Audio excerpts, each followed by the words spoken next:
I want to take you guys on a little journey and talk about surrender. Coming up on 10 years of recovery and having worked with countless people in recovery, there's always this topic of surrender. We come in, we step away from the addiction, and we surrender our will to God.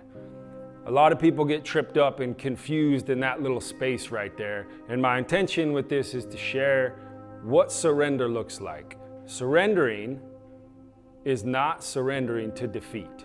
Surrendering and stepping into recovery is surrendering to victory. Roughly 10 years ago, I was drinking myself to death, hiding in a little apartment in the middle of Nowhereville, Utah, and I was literally drinking myself to death. I wasn't even eating much, and I was drinking a lot of 80 proof liquor.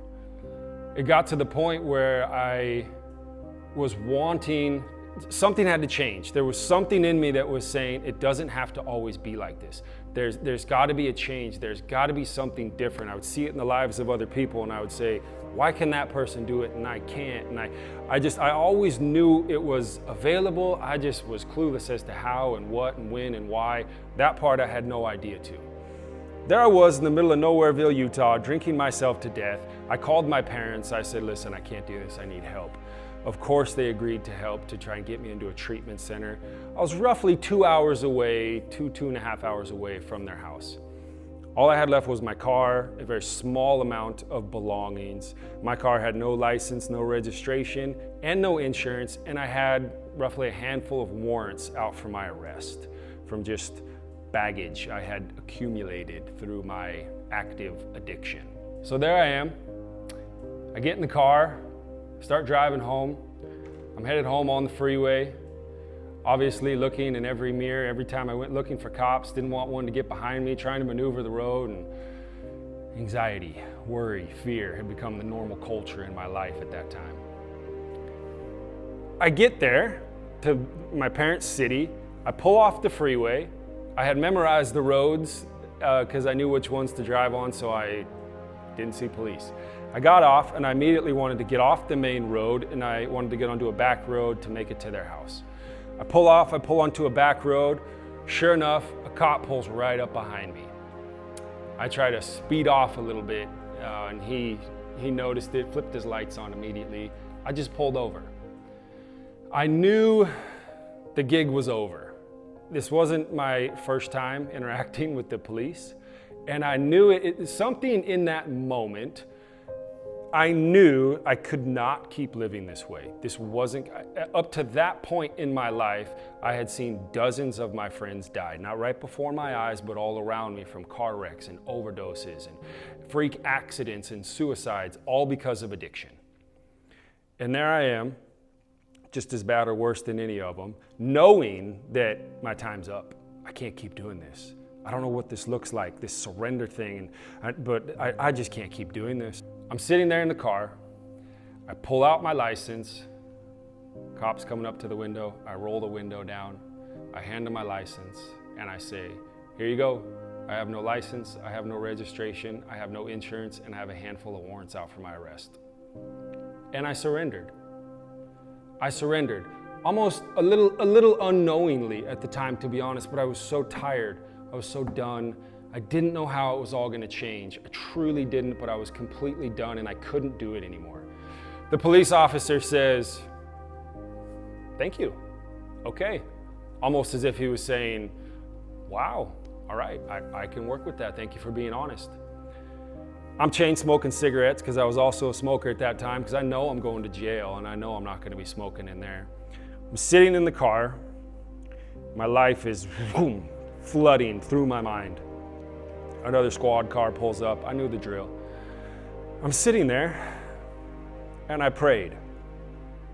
I was always really good at praying when the handcuffs went on or were about to go on. I have since learned that a lifestyle of prayer eradicates those situations from your life so you don't ever have to return to them. But I'm sitting there in the car and I prayed a prayer, something to this effect. God, I can't do this anymore. I give up and I need your help. I didn't even pray it out loud. I prayed it in my heart. But the truth of the matter is this: it was honest. I gave up. I completely surrendered. I did not surrender to defeat. I surrendered to victory. And I gave up in that moment. Immediately, things began to shift in my life. Immediately, grace came flooding into my life. Grace took the steering wheel of my life and began to work things out in such a dramatic fashion that it confuses me looking back at it. 13 years of chaos, suicide attempts, hospitals, addictions, jails, everything you can imagine. It all reached a head sitting in my car, completely defeated, and I decided to surrender and say, God, come in and have your way and do what only you can do. Fast forward 10 years, living in freedom and living a completely different lifestyle. It makes sense now. Looking back at it, I didn't exactly know what it looked like, but the surrender was honest, and that's what allowed God to come in and radically change things. The police officer comes back up to the window. The police officer says, all right, obviously you're going to jail, gets me out the car, pats me down, searches my car. I knew the drill. I was sitting there in handcuffs, completely compliant. I'd given up. I'd handed it over. I didn't know where it was going, but I knew I couldn't do it anymore. The prayer was, God, I give up, I surrender, help me, come do what only you can do. Something along those lines. It was very quick, simple, but it was honest, and it was internal. I immediately said, hey man, I'm just gonna ask, is it possible to not impound my car? I don't have money for it. Is it possible that you don't impound this? I'll hide the key under the wheel, okay? My parents can come get it tomorrow. And he said, yeah, okay, I can do that, sure. The honesty immediately worked in my favor. Takes me to jail. It's Friday night. You don't see the judge till Monday morning. I spend the weekend in jail. A lot of time to think in jail. It's really boring and cold. Monday morning, I go see the judge. The judge says to me, okay, you got two options. One, we let you go right now, and you have these new charges to deal with. You need to check into probation immediately and start dealing with this mess and dealing with it now. Or two, we send you to jail.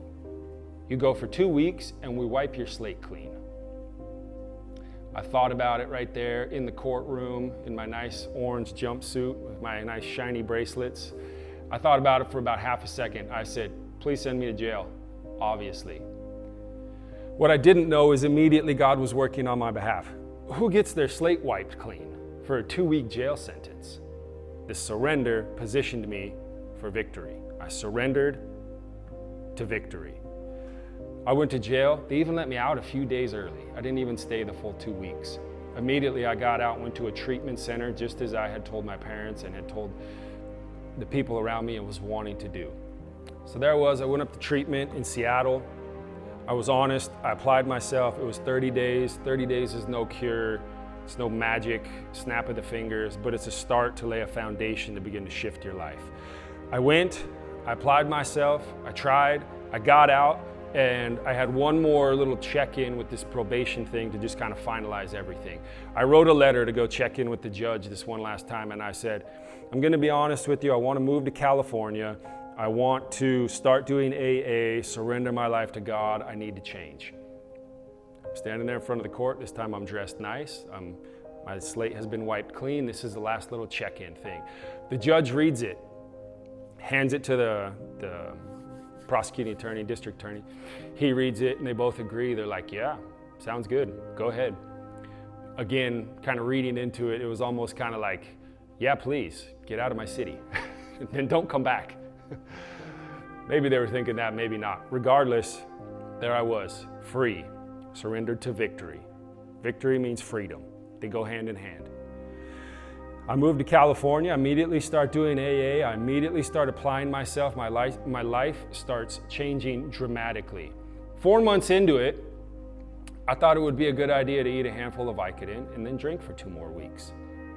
Immediately, it led me right back to defeat, chains, my life shrinking down, all the freedom being sucked out of my life. I found myself living in Orange County in a rat hole, sober living place where there was probably more sober cockroaches than there were people, if we're going to be honest about it, okay? I was there roughly 10 days or so. Now, one of the reasons I moved to San Diego is because I had a friend who was working at the treatment center, she lived in San Diego with her boyfriend. They were an older couple, and I had an aunt and uncle there and one other friend who worked at the treatment center as well that lived in San Diego. That was part of the reason that I moved down there. There I am. I think I was almost 2 weeks, week and a half, almost 2 weeks at this little rat hole sober living place. I'm like, my life is miserable. This is unbelievable. I can't believe this. And I again said, no, I surrendered this over and I give up. And this time I'm going to apply myself with everything. The progress I had made in that 4 months was not negated, okay? There was a bit of a reset button that was hit though, all right? Again, there I am a week and a half in. My sister's paying my weekly rent at this sober living place. I have nothing. My life is miserable. I'm living out of my car in a tiny hotel room / sober living place with 4 other people in there. My life is like, this is what it has become. You've got to be kidding me. A week and a half, roughly 2 weeks, something like that, into it, I get a call from my friend who works at the treatment center, and she says to me, hey, I want to offer something to you. My boyfriend and I will both be out of town for roughly 2 weeks. He's going to be out on business. I'm going to be back up at the treatment center for a period of time, and we need someone to house sit our house and watch the dog. Would you be willing to house sit? I remember very vividly, I said to her, sure, I would love to, but you do realize I'm about a week and a half, 2 weeks, whatever it was, sober, and you're asking me to live in a 3-bedroom house 10 minutes from the beach in San Diego all by myself for 2 weeks? I was honest again. And she said, yeah, no, you told me what happened. I'm aware. And if it works out and you stay sober, maybe we can work something out when we get back and you can rent a room from us. If it doesn't, well, then when we get back, you're gone. You're out on the streets. So I said, sure, sounds fantastic to me. I'll be there this afternoon. I hopped in my car, drove from Orange County back down to San Diego. I stayed there while they were out of town, and again, I was honest and I was serious and I was doing everything I knew in my power that I could to stay free and live this new life of recovery, okay? Surrendering to victory. I did stay clean and sober. They came back 2 weeks later. They saw that I did, and they said, hey, how do you feel? What would it look like for you to live here for a while and you rent a room from us and we help you get your feet under you with recovery? Let's backtrack to the car.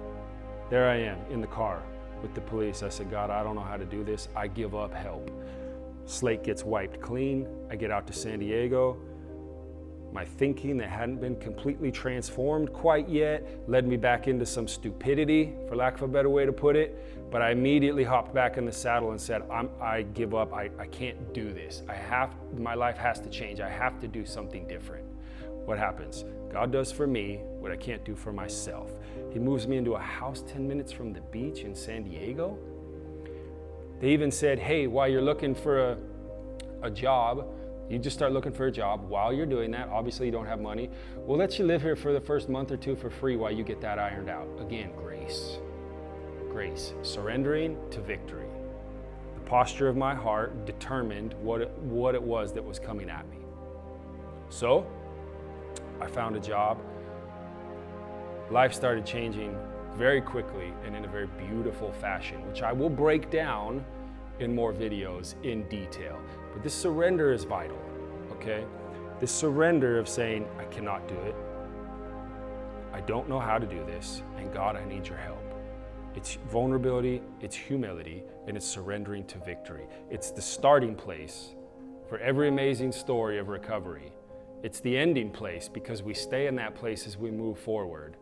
And that right there is the seed that we need to allow to be planted in our heart so that an amazing tree, an amazing fruit can grow out of us and we can live into this transformation that is completely possible for anybody that is willing to surrender to this victory.